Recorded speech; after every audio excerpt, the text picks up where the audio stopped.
Fechado. Então, em primeiro lugar, boa noite, pessoal. Bem-vindos ao webinar BioConnections da Balsa. Esse já é o nosso quarto webinar e eu fico muito feliz de ver todos vocês aqui. E antes de começar, queria agradecer aos nossos convidados. Vou apresentá-los mais com o tempo, mas obrigado, Iago, obrigado, Daniel, e o Paulo Braga, que mais uma vez vem aqui nos dar seu, a sua ajuda na abertura e todo o apoio institucional que a gente tem e fica muito feliz de ter da Embaixada de Washington e dos outros consulados do Brasil. Então, obrigado a todos. Antes de me adiantar, por favor, quem não tiver no mudo, por favor, coloque no mudo. E esse vídeo está sendo gravado e vai ser disponibilizado no futuro para todos que estão inscritos na nossa newsletter. Para começar, meu nome é Antônio Henriques, eu sou um dos membros fundadores da Balsa. A Balsa, para quem não conhece, é a Brazilian American Life Science Association, uma associação que foi feita pelos brasileiros e para os brasileiros que estão na área de ciências da saúde e ciências da vida nos Estados Unidos e que tem como objetivo fazer essa conexão não só com os membros aqui nos Estados Unidos, mas também com os membros e as pessoas do Brasil que estão interessadas em biotecnologia, biologia, ciências da vida, que trabalham nessas áreas, porque a gente entende que não existe fuga de cérebro, existe um transporte e uma comunicação de cérebros que estão atuando em diversos países e vão construir benefícios que vão além das fronteiras. Então, para isso que a Balsa está aqui, essa é a nossa missão. Então, mais uma vez, muito obrigado. E antes de dar mais sequência e falar um pouco mais sobre o tema, a nossa missão ela se encontra em vários pontos com a missão da Embaixada do Brasil nos Estados Unidos e com os consulados aqui em várias cidades diferentes. E a gente é muito feliz de ter o apoio desse grupo. E eu queria convidar o Paulo para nos ajudar na abertura e falar um pouco sobre esse trabalho que é feito aqui nos Estados Unidos e do apoio que vocês dão a gente, por favor, Paulo. E para explicar quem é o Paulo Braga, ele é o chefe do escritório de Ciência e Tecnologia da Embaixada do Brasil em Washington. Então, obrigado, Paulo. Palavra com você. Obrigado, Antônio. Obrigado aí, Daniel e Iago também. Difícil falar antes desses grandes convidados, mas só para dizer o apoio que a gente tem da Balsa e o apoio que a gente quer dar à Balsa, né? Uma das funções nossas aqui na Embaixada e nos consulados do Brasil e dos Estados Unidos é divulgar a ciência brasileira aqui e, ao mesmo tempo, encontrar oportunidades para cientistas brasileiros que estejam aqui ou que estejam no Brasil e querem colaborar com instituições americanas. E o título desse webinário de hoje é muito importante, né? O Brasil está num esforço de divulgação de científica, de fortalecimento da ciência também. A gente lançou com a Unesco recentemente uma iniciativa global contra a desinformação climática. Eu acho que a informação é uma das principais fontes agora que a gente tem para combater, né, a desinformação. Parece um pouco óbvio, mas a gente tem às vezes pisar no óbvio. Então, divulgadores científicos como vocês fazem toda a diferença. E a nossa parte, a gente tem 64 escritórios de ciência e tecnologia pelo mundo. É a parte de um esforço do Itamaraty de encontrar oportunidades para o Brasil onde quer que seja, né? Aqui nos Estados Unidos eu até brinco, né? Parece até mais fácil. Você tem assim opções do fundo do mar até chegar em Marte, na Lua. Em alguns outros países você tem outras vantagens comparativas de cooperação com o Brasil. Então, muito obrigado novamente, parabéns aí pelo apoio da Balsa, pelo webinar, e vou acompanhar aqui vocês e estou à disposição também, qualquer dúvida e consulta. Muito obrigado novamente. Não, obrigado a você, Paulo. E eu vou te convidar no final para nos ajudar a fazer umas considerações finais e as suas opiniões. Então, antes de passar para os convidados, eu gostaria de compartilhar algumas palavras sobre o tema que reúne a gente aqui hoje. A gente sabe que nos últimos anos, e especialmente durante a pandemia, se tornou evidente a importância da comunicação científica e das descobertas científicas, e nunca foi tão claro que a comunicação, ela salva vidas, ela pode salvar essas vidas. E que hoje, graças as redes sociais e as novas mídias, qualquer pessoa pode ter acesso ao conhecimento científico de forma mais democrática e, por outro lado, a gente também enfrenta grandes desafios com isso. No Brasil, a gente vive, no Brasil e no mundo, né? A gente vive a era das fake news, do negacionismo. No Brasil, cerca de 30% dos brasileiros vivem em desertos informacionais, em situações em que eles não têm acesso a informações científicas confiáveis. E isso torna ainda mais urgente o papel de comunicadores como o do Daniel e do Iago, que são pessoas que são capazes de traduzir esse jargão científico para uma linguagem acessífica, uma linguagem acessível e que aproxima a ciência da população a cada dia. E que é complicado. Acho que o Einstein disse uma vez que explicar de uma maneira simples a ciência pode ser a parte mais complicada, porque realmente é quando você tem que entendê-la. E é nesse contexto que a comunicação científica, e aqui em ciências biológicas, ela ganha tanto destaque no Brasil e nos Estados Unidos, seja na saúde, na biologia, como o Paulo disse, no meio ambiente. Essa discussão vai para vacinas, vai para pandemia, conservação, biodiversidade. E falar desses tópicos é super importante. E a gente tem a oportunidade hoje de ouvir dois grandes comunicadores, o Iago e o Daniel, que vêm quebrando essas barreiras, inovando na forma de divulgar os conhecimentos em biologia. Eu tenho certeza que essa conversa vai inspirar e instigar a todos nós. Eu acho que todo mundo aqui conhece, ou deveria conhecê-los, mas eu perguntei o ChatGPT para me dar um parágrafo sobre cada um deles. Então vamos ver se o ChatGPT está fazendo informação ou desinformação científica. Então, quem é o Iago Stefano? O Iago é um biólogo formado pela UFRJ, professor de biologia, autor e um dos divulgadores científicos de mais destaque no Brasil. Com apenas 29 anos, não sei se ainda tem 29 anos, o carioca Iago se tornou um dos professores de biologia mais seguidos do país, acumulando mais de 6 milhões de seguidores em suas redes sociais. Todos os dias ele cria conteúdo para compartilhar conhecimento científico e desmistificar informações falsas no campo da biologia.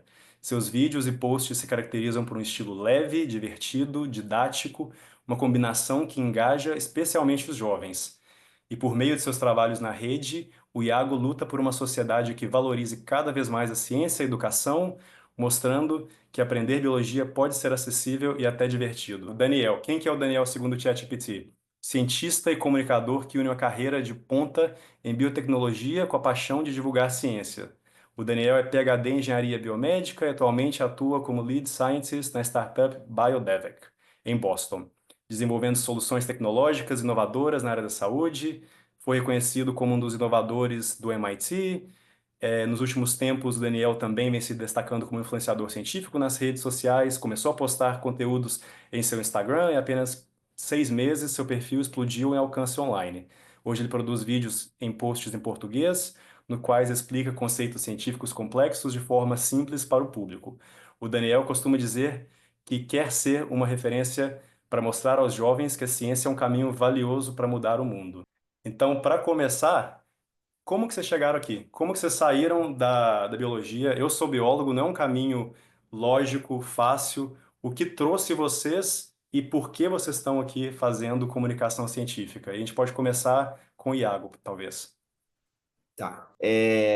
Primeiro, queria agradecer o convite de vocês. É um orgulho estar podendo falar um pouco sobre minha trajetória e ajudando cada vez mais pessoas a entender a profundidade e a importância da divulgação científica como uma ferramenta realmente que pode salvar uma sociedade como um todo de diversas formas diferentes.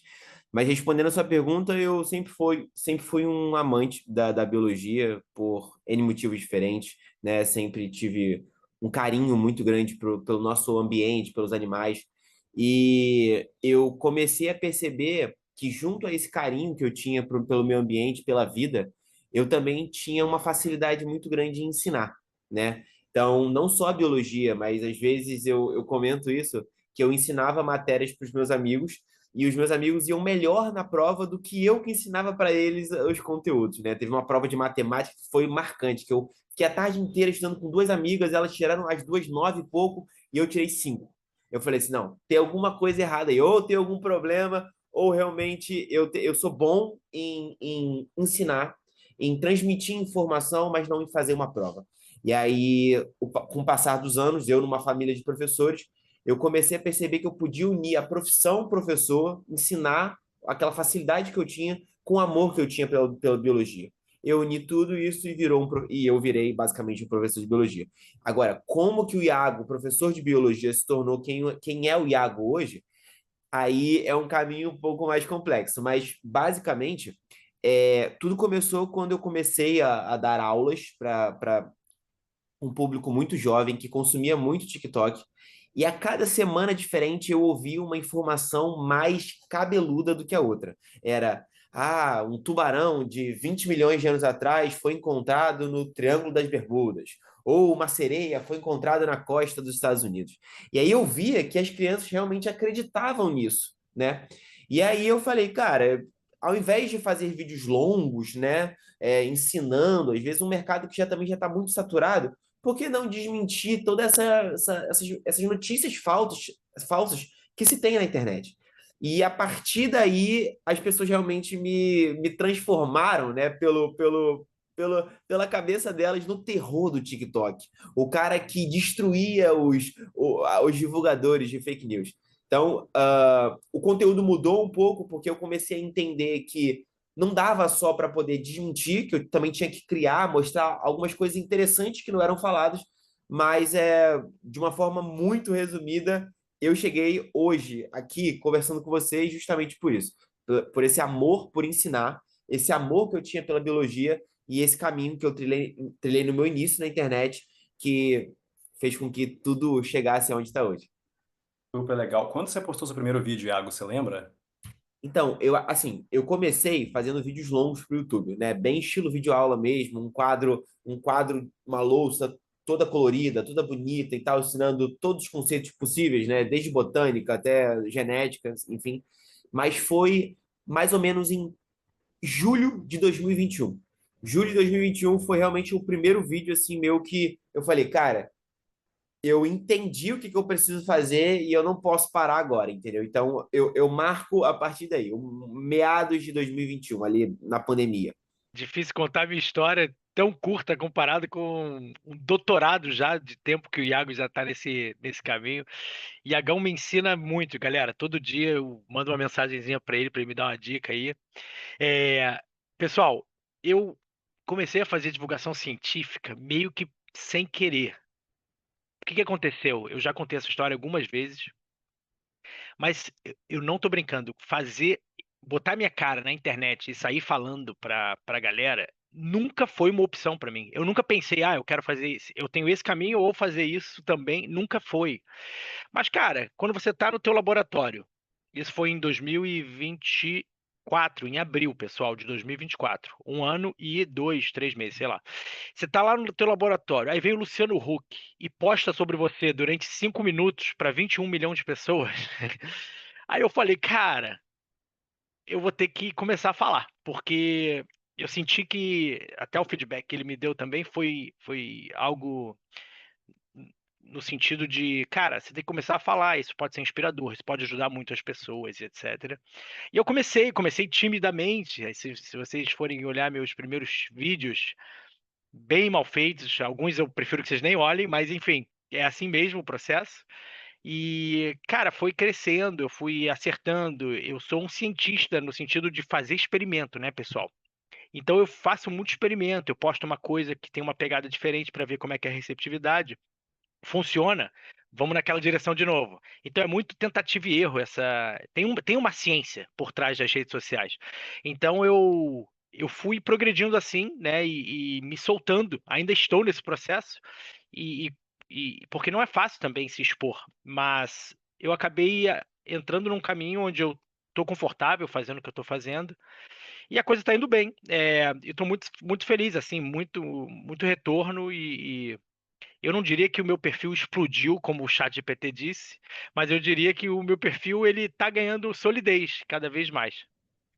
Bom, então, queria saber dos desafios de vocês. E quando eu penso em desafios, eu penso nos desafios do trabalho em si, em criação de conteúdos, crítica. Não sei se muitos cientistas e pessoas que vêm da área de ciência são introvertidos, não sei se vocês passaram por isso, mas também desafios da parte de como lidar com isso no dia a dia. Assim, vocês vão num jantar com alguém, a pessoa vê que 10 minutos antes você postou um vídeo, te vê na rua ou tem uma opinião contrária, acha que você é do Palmeiras ou do Botafogo, ou de um partido ou de outro.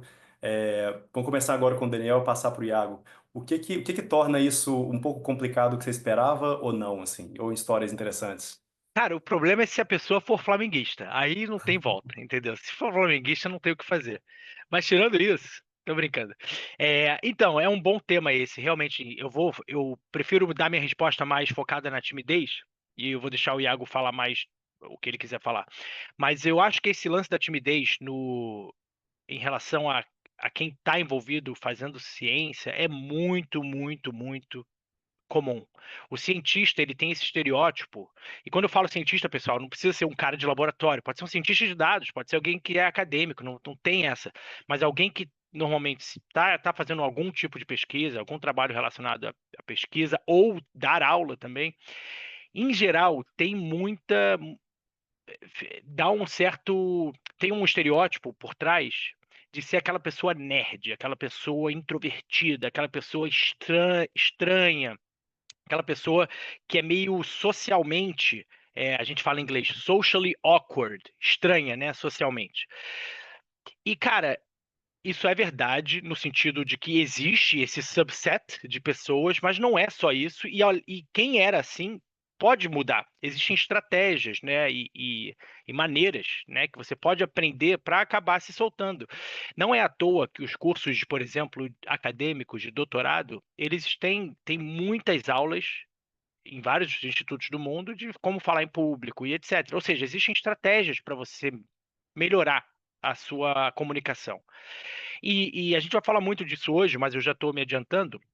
E a comunicação na ciência, ela é fundamental, né? Para o cientista, para o pesquisador, né? Tem até uma frase que eu gosto muito de falar, que é uma frase do Instituto WIS, aqui de Harvard, né? É um instituto biológico, né? Também, que fazem pesquisas assim extraordinárias.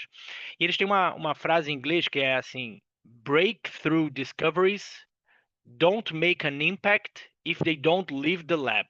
Ou seja, grandes descobertas não fazem nenhum impacto desculpa, se elas não, é isso, elas não fazem nenhum impacto se elas não saírem do laboratório. E como é que eu entendo essa frase? Ela precisa ser comunicada bem.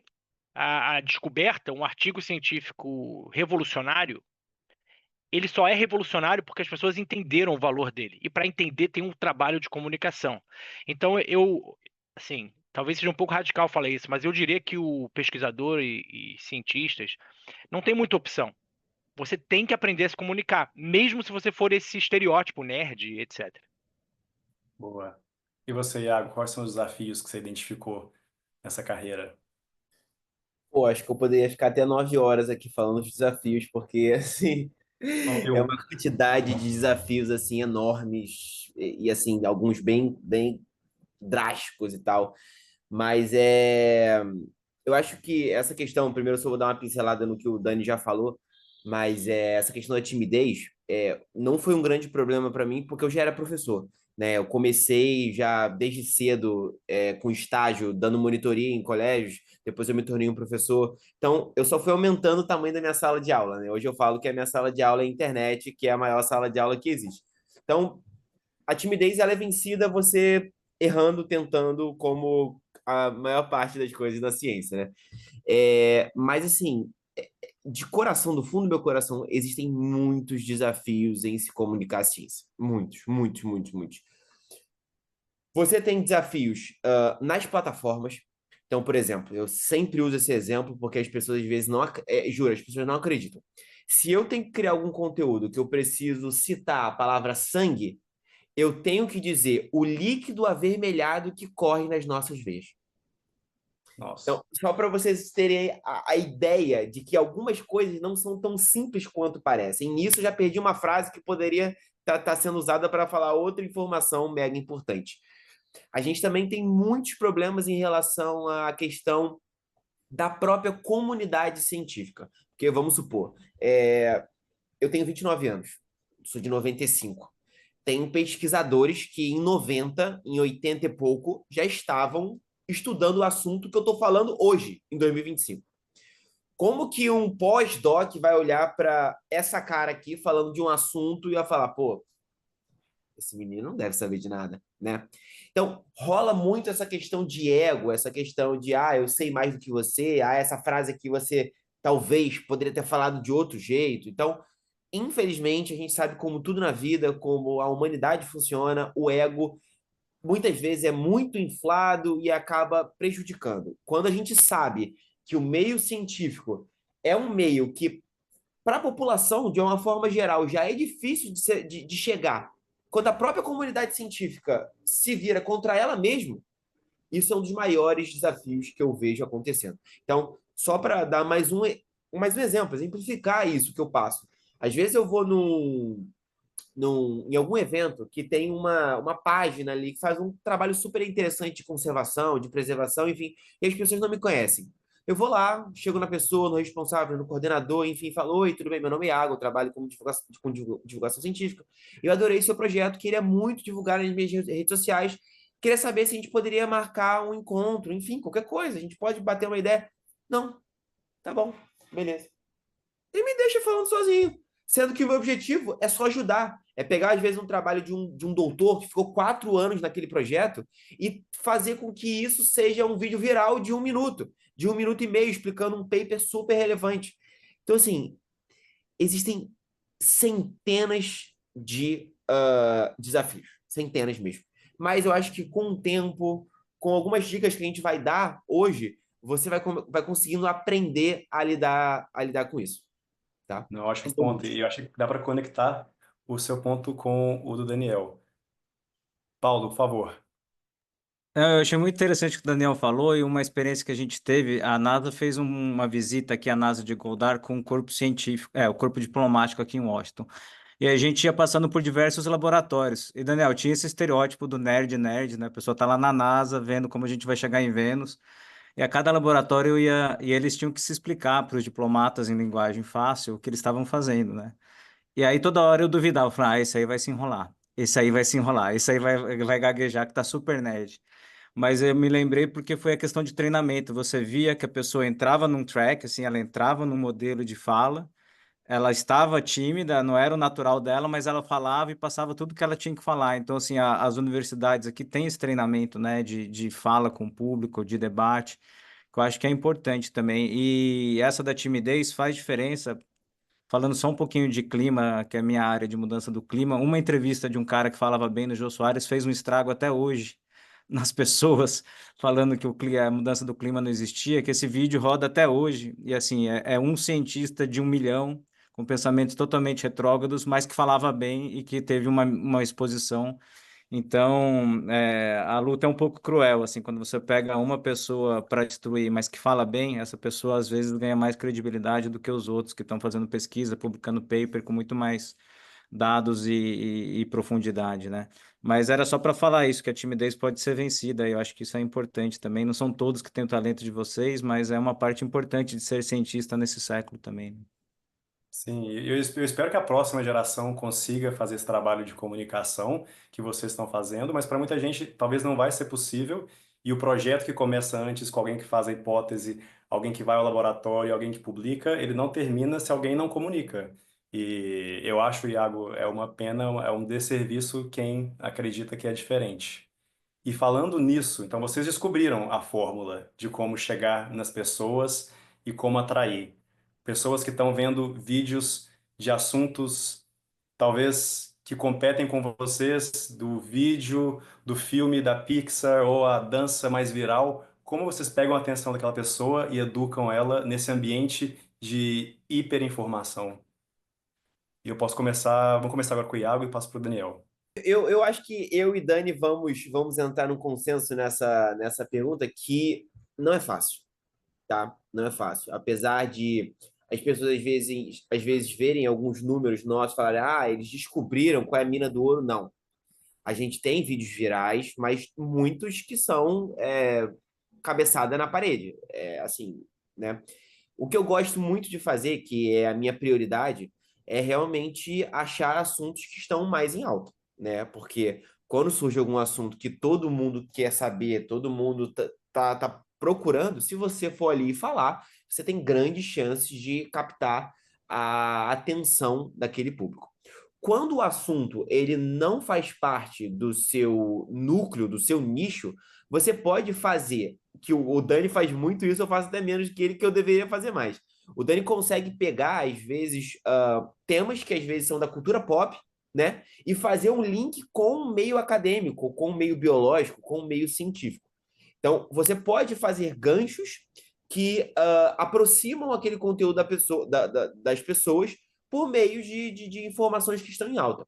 Uma outra sugestão para quem gosta, para quem está pensando em criar conteúdo, é você sempre aproximar o conteúdo das pessoas. Quer ver uma coisa que as pessoas adoram? Saber que alguma notícia, alguma informação acontece no estado que elas vivem, na cidade. As pessoas sentem um orgulho, tipo, isso aconteceu na minha cidade, isso aconteceu no meu estado, isso aqui aconteceu na rua da minha mãe, na rua da minha tia.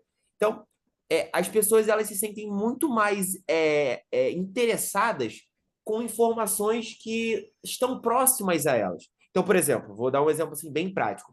Se eu for falar de uma aranha que pode ser encontrada dentro do tênis das pessoas no Brasil, eu vou ter um X de pessoas que vão assistir. Se eu falar de uma aranha que pode ser encontrada na África, eu vou ter X sobre 2, entendeu? Então, cada vez que eu boto informações que são mais próximas do meu público, maior o alcance que elas têm. Então, assim, não tem uma fórmula mágica, tá? Não tem. Infelizmente, não tem, até porque senão seria muito fácil. Mas eu acho que, mais uma vez, é tentativa e erro. É você achar o melhor formato, o que mais agrada seu público, o que você se sente mais à vontade para poder fazer, entendeu? E colocar em prática. Faz sentido, faz sentido. E Daniel, do seu lado, antes de responder isso, a indústria farmacêutica tem a cura contra o câncer que está escondendo da população? Você sabe que eu fiz um vídeo hoje sobre isso, né? De Antes novo. de sair, eu cheguei, o Iago me mandou mensagem. Cara, já posso entrar no link? Eu falei, irmão, eu tô no elevador e vou entrar. Pra mim são 7 horas, né? 7 horas em ponto. Porque eu fiquei lá meia horinha que me sobrou gravando um vídeo sobre esse tema. E, enfim, esperem pra ver, já pra criar um, um mistério aí. Mas sim, tem essa temática. Cara, então, respondendo a sua pergunta, não a pergunta da indústria farmacêutica, porque a indústria farmacêutica não tem a cura do câncer, infelizmente. Mas, é, cara, eu concordo 100% com o Iago, obviamente. É muito difícil, não tem solução, tipo, não tem uma fórmula mágica, mas eu acho que sim, existem alguns princípios. Eu acho que existem princípios que, por exemplo, eu fui aprendendo com o tempo, que se você consistentemente utilizar esses recursos, você vai aumentar a sua chance de sucesso. Mas não é assim, se você seguir essa fórmula, você vai ter as coisas que eu acho super importantes, e você mencionou isso muito, muito bem, Antônio. A gente está competindo com muitas coisas, né? Com coisas mais interessantes às vezes. Falar sobre uma aranha é legal para quem gosta de ciência, mas para 95% da população, o pessoal tem medo de aranha, né? Vai olhar uma aranha ali e vai pular direto. Então, qual é o desafio? É prender a atenção. Nesse sentido, os primeiros 3 segundos de um vídeo são super importantes. Porque a pessoa já está no automático para movimentar o dedo, ela tem que falar, opa, isso aqui não, e parar. Então eu gosto de botar muita ênfase nos meus primeiros segundos, né, para falar alguma coisa que gere curiosidade, etc.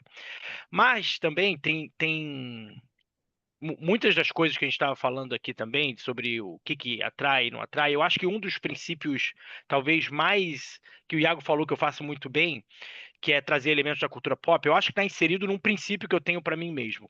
Qual é? É sempre começar pelo que é dado entre nós. O que eu quero dizer com isso?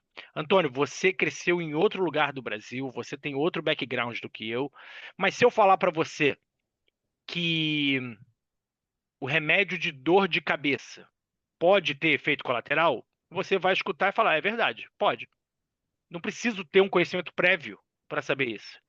Mas se na minha próxima frase eu falar, e se eu te falar que desenvolveram um remédio que pode te matar, sei lá, o remédio tal através do mecanismo tal, você já está comigo. Eu estou construindo com você um saber. Né? Então eu acho muito importante, assim, se tivesse que traduzir numa fórmula, seria sempre comece pelo que é dado e construa complexidade. Então é isso que eu tento fazer muitas vezes, né? Além de outros recursos que estão na internet, você pode usar recursos cômicos. Eu postei recentemente um vídeo que virou viral, que é pulando numa cama em câmera lenta, dando porrada no meu celular. Minha cabeça está amassada até agora, mas assim, são recursos que a gente vai usando, que a gente sabe que viraliza e que vão bem. O humor é um deles, né? Eu poderia também falar um recurso que eu que é para mim, primeira vez que eu falei com o Iago, eu falei, cara, irmão, tu faz isso muito bem pro Iago, que é a entonação dele. Pessoal, o Iago tem voz de radialista. Escuta um vídeo dele, assiste um vídeo dele. Você escuta e você parece que você tá num filme da Disney, porque é legal pra caramba escutar e a voz, a entonação dele. O pessoal fala que a minha voz nos vídeos parece o narrador da MTV. Aí, ó, parece, parece narrador. Isso é outro recurso, porque você tá ali lutando com outros vídeos, que são mais interessantes muitas vezes. Então você tem que usar voz de qualidade ou com esses efeitos, uma imagem boa ou uma imagem que já cative. Vocês veem que, por exemplo, eu gosto de usar isso, não sei se o Iago faz tanto isso, mas é colocar já a pessoa que não precisa nem me escutar, já abre meu vídeo, já tem uma frasezinha sobre o que é o vídeo. Então, isso, em geral, retém muitas pessoas no vídeo. Né? Isso é uma estratégia que eu uso. E, além disso, usar esses recursos, né? De construir complexidade, falar uma coisa que também, como o Iago falou, que está na atualidade. Né? Então, falar hoje sai um vídeo onde eu estou falando sobre vacinas e AVC, com o Ministério da Saúde, inclusive. E a gente fala sobre essa falha de comunicação que existe, e é uma falha que, na minha opinião, é incurável essa falha, de que as pessoas estão espalhando, por exemplo, inverdades baseadas numa fração dos estudos. E isso não tem cura. Isso acontece em todos os campos. Muitas das pessoas que entendem, mas querem orientar esse saber para um lado específico, elas vão pegar aquele artigo científico que falou exatamente o oposto do que se acha que é verdade e transformar e dar um zoom naquilo. O que muitas vezes na ciência é importante, quando você tem vários artigos mostrando a mesma coisa. Mas quando você tem de 100 artigos, 3 mostrando um efeito e 97 aparentemente mostrando outro caminho, provavelmente, claro, eu sou cientista, não posso falar 100%, provavelmente os 97 estão mostrando o que provavelmente é verdade. Né? Porque estudos estão sempre sujeitos a falhas, vieses, erros mesmo. Então, o que eu queria dizer é isso, é que é importante a gente sempre estar falando sobre assuntos do momento. Eu só não. Para terminar, eu gosto de falar muito, pessoal, vocês já perceberam, mas só para terminar esse vídeo especificamente do Ministério da Saúde, a gente está quebrando essa ideia de que vacinas causam AVC. Porque virou viral na internet de que vacinas da Covid-19 causam AVC. Claro, em relação ao caso do Pirula, que é um dos precursores da divulgação científica no Brasil, e que teve um AVC recentemente. Já recebemos notícias de que ele já está melhor, graças a Deus, mas ainda assim, esse caso foi usado por quem quer dar foco ou atacar a vacina e é muito mais difícil lutar contra essas notícias viralizam, notícias não, essas tendências anticientíficas viralizam muito mais rápido do que o vídeo que eu fizer, que o Iago fazer. Não, faz todo sentido. E todo mundo beneficia, né, com a informação bem compartilhada. Eu acho que na minha empresa, eu sou CEO de uma empresa aqui nos Estados Unidos que está desenvolvendo medicamentos para neurodegeneração. Eu preciso que o mercado entenda o que é que eu faço e como essas moléculas trabalham. Acredito que o Paulo se beneficia se a comunidade no Brasil e nos Estados Unidos entende os pontos que são importantes para os diplomatas do Brasil. E nós também temos que virar comunicadores, é uma coisa que a gente deveria querer, é uma coisa que a gente queria fazer. E se fosse assim, como que eu e o Paulo, por exemplo, poderíamos aprender um pouco mais sobre isso? Essa é a expectativa que vocês teriam da população em geral? Dani, eu quando eu vou conversar, independente da onde eu vou, desde projetos para professores universitários até alunos do Estudo de Biologia da UFRJ, qualquer lugar que eu vou, eu tento trazer pessoas para a internet. Esse é o meu objetivo. Eu não quero ser o único a estar ali na frente divulgando ciência, não. Eu acho que você, Antônio, você tem muita coisa. Eu nunca troquei uma frase com você sobre o seu trabalho. Mas se você está aqui, numa quinta-feira à noite, falando sobre divulgação científica, se preocupando com pessoas que têm interesse em divulgar a ciência, você tem muito a dizer para a população que pode melhorar uma sociedade como um todo. Então, eu sempre falo o seguinte, e aí isso é um exemplo muito, muito doido, que a gente tem um curso, eu, Dani e a Mari, E aí eu sempre boto no final das minhas falas uma foto do Bob Marley, né? E aí tem uma história do Bob Marley que, enfim, eu já tentei procurar se realmente é certa, se é errada, mas enfim, vamos aqui para metáfora, tá? Para o exemplo. Cara, Bob Marley foi alvejado junto com a sua banda, né? E depois de 2, 3 dias ele subiu no Comício da Paz. Eu não sei se essa história é totalmente verdade, galera. Vamos aqui abraçar a ideia, tá? E aí o repórter chegou para ele, cara, você foi alvejado 3 dias atrás. Por que que você tá aqui cantando no Comício da Paz? Qual é o sentido que é nisso? Aí ele fala assim, gente, as pessoas que tentam fazer desse mundo um lugar pior não descansam um dia. Por que que eu vou descansar? Então, assim como eu, um simples professor de biologia, assim como o Dani, um pós-doc em Harvard, existem milhares de pessoas que têm muito a agregar na internet. Então, assim como você, Antônio, assim como o Paulo, eu acredito que mais pessoas deveriam unir forças para estar na internet e divulgando bom. Sabe por quê? Porque já tem muita gente divulgando ruim, o que não presta, a mentira. Se você pegar quantas fake news tem por aí, de pessoas às vezes formadas, renomadas, com milhões de seguidores, tem cada coisa que a gente vê que a gente fala assim, é inacreditável. Então, assim, eu acho que não é porque você tem 30, 40, 50, 60 anos, 70 anos, que você tem que olhar a internet como, pô, não, quero ficar longe. Você tem que estar ali. Ainda mais porque você tem mais experiência, entendeu? Então, eu acho que a internet é um lugar que, infelizmente, virou um campo de guerra. E a gente precisa de soldados que querem vencer a batalha do bem para estarem ali, entendeu? Então, acho que Me conheceu. todo mundo que pensa no bem, que quer o bem, tem que estar ali. Concordo 100%, Iagão. A gente fala muito sobre isso, né?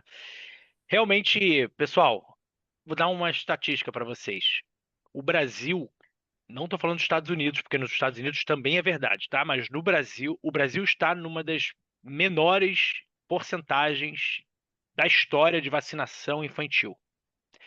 E isso nos Estados Unidos também, já tem décadas, né, que está acontecendo isso. Por que vocês acham que isso está acontecendo? Qual é a razão pelas quais são as razões pelas quais os pais estão decidindo, cara, vou segurar as vacinações? É desinformação, pessoal. A internet é muito boa, mas ela amplifica a desinformação num nível bizarro, difícil pra caramba de lutar contra. E, cara, infelizmente, eu e o Iago, a gente conhece todo mundo que faz comunicação científica no Brasil. Por que que a gente conhece? Porque são poucos, você conta nos dedos. Deve ter 50 pessoas, no máximo. Entendeu? 50 pessoas que estão fazendo um trabalho de verdade, assim, consistente, né? E ao longo do tempo. Talvez sejam mais, eu posso estar enganado, Iagão, me corrija aí se eu estiver enganado. Mas são poucos. E assim, é aquela história que naquele curso que a gente fez, eu, Iago e a Mari, que a gente está falando, pessoal, é a Mari Krieger, tá? Apenas. É uma influenciadora, a maior influenciadora de ciências do Brasil. Mas uma notícia falsa, ela corre muito mais rápido, né? Enquanto uma notícia verdadeira é espalhada. Eu gosto de brincar que a desinformação almoça e janta a informação. Porque é muito mais fácil, todo mundo. Agora eu vou entrar no modo filosofia, tá, pessoal? Todo mundo está sedento pela poção mágica. Ninguém quer morrer, então eu preciso do que vai me salvar da morte. E aí vem um cara vestido de médico, e fala que a vacina tem alumínio e que vai botar eu e o meu filho em risco. O que você vai fazer com a vacina? Você vai tomar? Se você já está querendo ali, aí junta a fome com a vontade de comer. Então, dito isso, eu acho que a comunicação científica, a divulgação científica, eu não acho que ela não tem que ser perfeita. E é isso que também é uma barreira de entrada, né? Todo mundo ficar olhando, por exemplo, olha um vídeo meu, ou um vídeo do Iago que ficou viral, cara, eu não sou assim, eu não vou conseguir ser assim. Cara, olha como é que a gente começou só fazendo, sabe? E vamos ver o que que vai dar. Como eu mencionei, eu nem pensei em ser influenciador, e nem o Iago. O Iago começou a dar certo depois dos vídeos dando aula e recebendo feedback do outro. Então, assim, eu acho que é super importante falar. E não precisa falar perfeito, mas é falar suficientemente bem para você conseguir informar. E é isso. No final das contas, se a gente tivesse mais influenciadores, mais científicos, divulgadores científicos, eu acho que a gente teria menos desinformação. Ótimo. Espero que nesse grupo tenha vários. Antes das últimas perguntas, Juliano, você está com a mão levantada, eu vou deixar você falar. Por favor, se Boa apresente. noite, pessoal. Não sei se vocês estão me ouvindo bem ou não. Sim, Sim. é um prazer muito grande, na verdade, poder estar falando aqui com o Iago e com o Daniel. Vocês são uma inspiração, na verdade. E eu estou fazendo só esse gancho com o que vocês estavam falando, porque eu acho que também entra muito um ponto de que a gente tem um pouco de medo de começar também por conta das pessoas que convivem com a gente, né? Desse medo do julgamento, da exposição. Porque quando a gente começa a publicar na rede social, a gente sabe que esse resultado, esse engajamento, ele não vem de uma noite para o dia.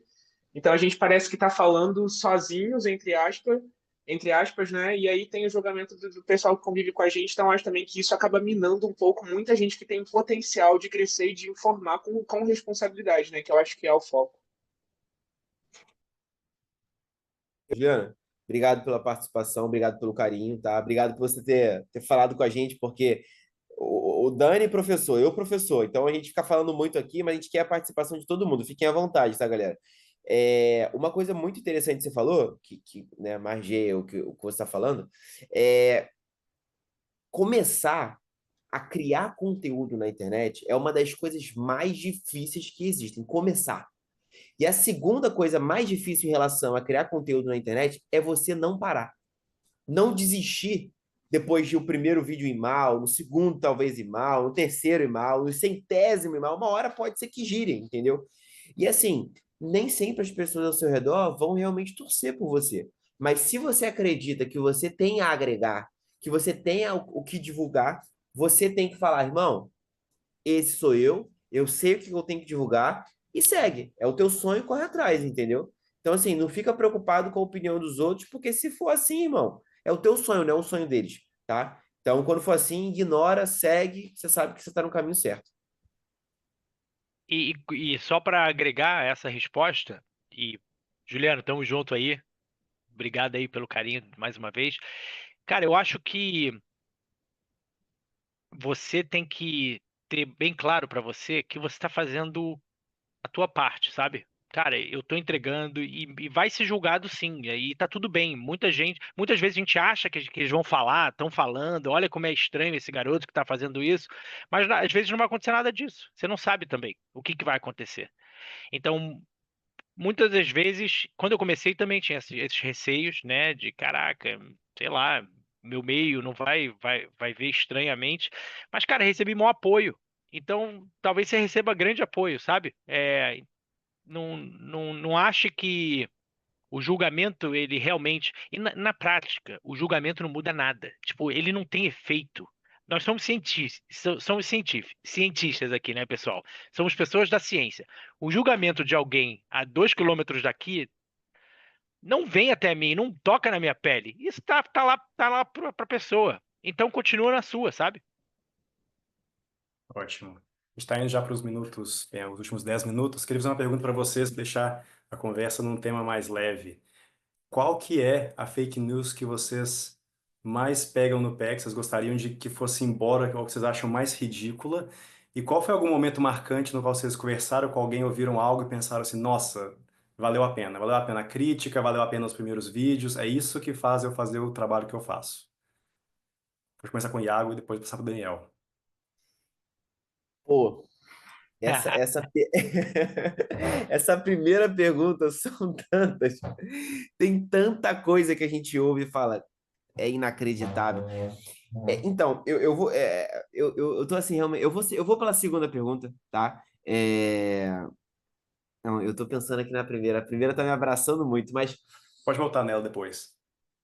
tá. Então, eu vou fazer o seguinte: eu vou responder a segunda, eu vou deixar o Dani responder as duas dele e depois eu volto na minha primeira. Mas uma das coisas que mais me dá orgulho, e aí eu vou dar um exemplo pontual disso, tá? É pegar um paper, um paper, um paper que talvez 100 acadêmicos iriam ver, sei lá, 200 acadêmicos iriam ver, E aí eu vou dar um exemplo específico. Fizeram um estudo, gente, que era um labirinto. Era um labirinto em duas proporções. Do tamanho de formigas e do tamanho de humanos. Era uma estrutura que parecia um H meio um T, gigante para os humanos e das formigas também gigante para elas. E o objetivo das formigas e das pessoas era em passar pelo labirinto esse T. O que eles perceberam? Eles perceberam que as formigas, quando em grupos pequenos, não conseguiam fazer a tarefa muito bem. Os humanos, em grupos pequenos, eles conseguiam resolver bem essa tarefa. Só que quando aumentava a quantidade de formigas, as formigas conseguiam melhor resolver esse trajeto do que humanos em grupos muito maiores. O que eu fiz? Eu transformei isso num vídeo, e esse vídeo de um paper que talvez 200, 300 pessoas fossem ver, apenas no YouTube bateu 1 milhão de visualizações com mais de 120 mil curtidas. Então, é exatamente nesses momentos que eu falo assim, eu amo o que eu faço. Porque eu pego trabalhos geniais e da minha forma, ali, às vezes mais simples de dizer, com alguns exemplos legais e tal, eu consigo transformar isso em algo que atinja milhões de pessoas. Então eu vou deixar agora o Daniel, mas é basicamente isso, tá, gente? Divulgar a ciência que talvez não teria tanto alcance para muita gente. Então, vai, Dani, que depois eu volto na primeira que eu tô aqui pensando. Você tem que. Tem 1 milhão assim, tem um mar inteiro, tem que pescar um peixe grande desse. Cara, então, como a gente está falando aqui, tem muita desinformação online. Então, é difícil escolher uma preferida. Mas, assim, eu vou trazer algumas, né, que realmente me incomodam, porque realmente é fruto de desinformação. Por exemplo, dizer que vacina causa autismo, por exemplo. É muita desinformação isso, que nasceu com um paper na década de 90, com um pesquisador totalmente enviesado. O paper foi retratado, ou seja, removido de circulação, mas foi o suficiente para hoje, 28 anos depois, a gente está falando sobre isso ainda, porque está everywhere na internet. Ontem, alguém que me segue me enviou na DM um post com centenas de milhares de curtidas, dizendo que a ciência se recusa a analisar isso, como se isso fosse verdade. Mas não cita que houveram. Mas antes de eu terminar, e ao mesmo tempo fazendo aquela estratégia bem conhecida, pegando aquele paper que mostra que tem alguma coisa, pode ter alguma coisa ali, mas é aquela exceção no corpo literário sobre o tema, né? Tiveram vários estudos mostrando que não há aumento de casos de autismo com a vacinação. Mas sim há um aumento do autismo, de casos de autismo ao longo das últimas décadas. Ninguém sabe explicar exatamente por quê, mas isso não quer dizer que isso é a vacina, né? Correlação não é causalidade. Mas isso nem todo mundo quer ouvir. É mais fácil culpar a vacina. Então, realmente, esse é, por exemplo, uma das fake news fortes. Outra vez, fake news muito forte, que é mais recente, é a questão da ivermectina, né? Ivermectina, Covid. Vocês, não sei se estão acompanhando, mas começou-se a se divulgar na internet a ideia de tratar câncer com ivermectina. E isso baseado muito em estudos pré-clínicos, ou seja, em camundongos, mostrando algum efeito potencial. Eu peguei o estudo para ler, é o clássico estudo que eu trabalho. Eu sou um cientista pré-clínico hoje em dia, eu não faço estudo clínico, eu faço estudos em animais. E, cara, estudo ok, assim, pode ter algum efeito, etc. Mas até um vídeo que o perfil da Mari, junto com as meninas as meninas cientistas da página Nunca Vi Uma Cientista, publicaram hoje, e que é verdade, não é. O estudo em camundongo, na maior parte das vezes, não é um preditor tipo um bom preditor para um estudo clínico, porque na maior parte das vezes o que acontece em camundongos acaba sendo muito mais difícil de acontecer em seres humanos. Enfim, e isso eu fui estudar. De onde é que veio essa ideia de tratar câncer com ivermectina? Isso veio, por exemplo, de um post, né, no Facebook. Não sei se vocês lembram, né? A nova juventude do Facebook. Tô brincando. Já tô velhinho, mas não tanto. Onde mostrava-se o uso, quer dizer, acusava-se o surgimento de tumores pelo fato de ser um resultado de vermes, como se tumores nasceram de vermes, né? E por isso, né, isso justificaria o uso de usar, tipo, o uso de ivermectina para matar o verme e que o tumor, na verdade, foi causado por um verme, etc. Enfim, pessoal, vocês estão vendo o nó que deu a parada? Agora eu vou ter que criar um vídeo questionando a ivermectina para tratar tumor. E o pior, eu não estou discutindo com cientistas, porque tem validade pré-clínica. Ah, o estudo mostrou isso, tá bom, ok. Só que eu estou discutindo com alguém que nunca abriu um livro de ciências na vida. Então é muito complicado você conseguir passar essa informação de maneira eficaz, porque é muito mais sedutor acusar a indústria farmacêutica, acusar os cientistas. Quantas vezes já me chamaram de vendido? Ah, ele trabalha para a indústria farmacêutica e etc. Enfim, é uma luta difícil. Por isso que a gente precisa de mais vozes. Mas eu vou devolver pro Iagão aí agora para ele falar dele. Então, enquanto o Dani estava falando aqui, e eu ia falar inicialmente da vacina, alguma coisa sobre vacina, mas eu falei assim: o Dani vai falar, então não, e ele sabe mais do que eu, então eu vou para outro caminho. Mas assim, tem duas que eu anotei aqui que, quando as pessoas falam próximos a mim, dá uma coceira, dá uma urticária no corpo todo.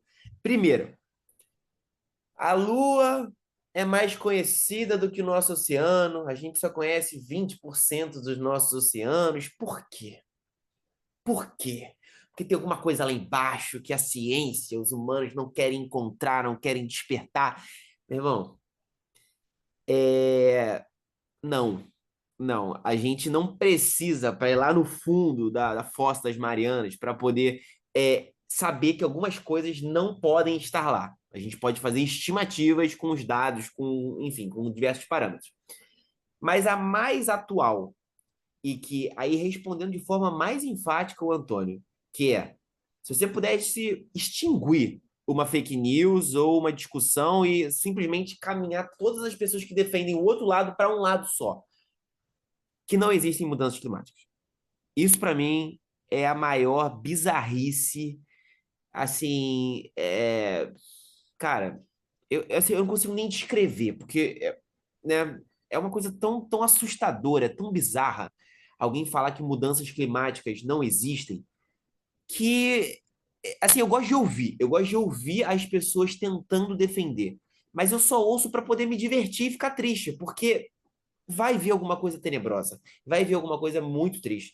Então, assim, sabemos que as mudanças climáticas são uma coisa extremamente multifatorial, complexas, que tem uma pegada humana gigantesca, mas enfim, a gente em casa talvez não.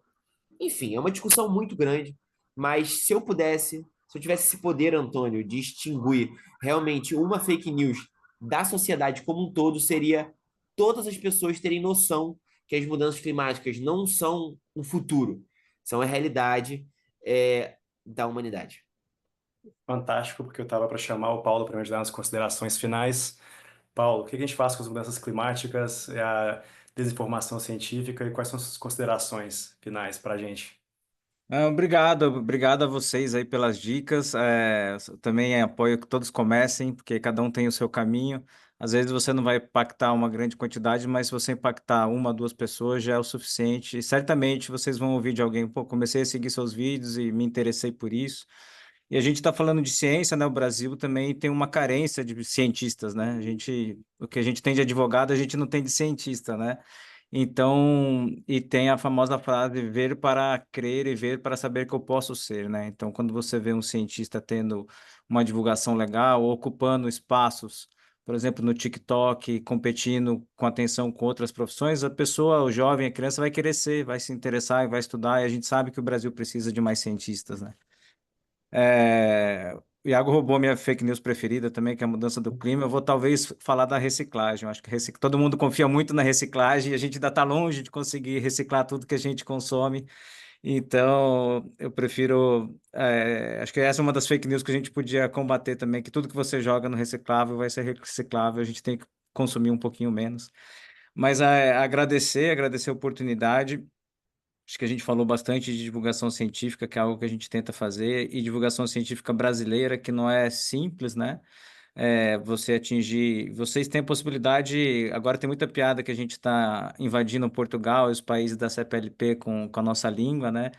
Consumo de YouTube e de vídeos brasileiros é muito grande, então é uma chance também de divulgar a ciência brasileira para além das nossas fronteiras. Parabéns aí. E parabéns também, Antônia. Muito legal o que você tem feito com a Balsa, de juntar pesquisadores. Essa construção de pontes é essencial para melhorar, para que as pessoas se conheçam mais e assim a gente vai ter um mundo melhor, com as pessoas se conectando para coisas do bem aí. Muito obrigado. Muito, muito obrigado. Acho que todo mundo aprendeu um monte aqui com vocês. E para continuar essa conversa, para quem vai assistir isso depois e fala assim, quero seguir as pessoas aqui, onde, acho que todo mundo deve saber onde acha vocês, mas Iago, Daniel, como que a gente acha vocês na internet? Comigo é só colocar o Iago Stefano aí, que todas as minhas redes sociais são assim. Então, é um nome diferente, então acho que é fácil de encontrar. O meu também é meu nome e sobrenome, Daniel Daís, @Daniel Daís, e no TikTok é @Daniel Daís _.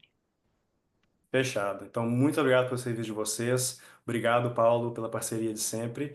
E quem quiser saber mais sobre a Balsa também, o link da Balsa é o @BalsaBio no Instagram. A gente está também no LinkedIn, só procurar Balsa Bio lá. E o nosso site é balsa.bio. Então, bem fácil de achar. E eu espero todos vocês para a próxima conversa mês que vem, que a gente já tem um convidado, mas eu vou deixar em segredo para vocês seguirem no Instagram e verem quem vai ser. E, Antônio, lembrar o pessoal também de se inscrever na nossa newsletter. Pessoal, a Balsa, para quem não conhece, é a nossa organização que a gente está cofundando aqui, não é nossa, né? É dos brasileiros nos Estados Unidos. Ela produz mensalmente uma newsletter, né? Um jornalzinho, onde a gente fala sobre acontecimentos, tanto na área cultural de biotecnologia, ciências, do que está acontecendo, quanto também mais específicas de ciência brasileira nos Estados Unidos. Então é uma maneira de você ficar conectado com todos nós e tá dentro do ecossistema, né, de inovação e etc. Exato. Eu não falei antes, o Daniel faz parte, como ele já disse, é o nosso VP de marketing lá, nos ajudando a viralizar essas ideias todas. Gente, muito obrigado a vocês, que aproveitem o resto do feriado e a gente se vê na próxima.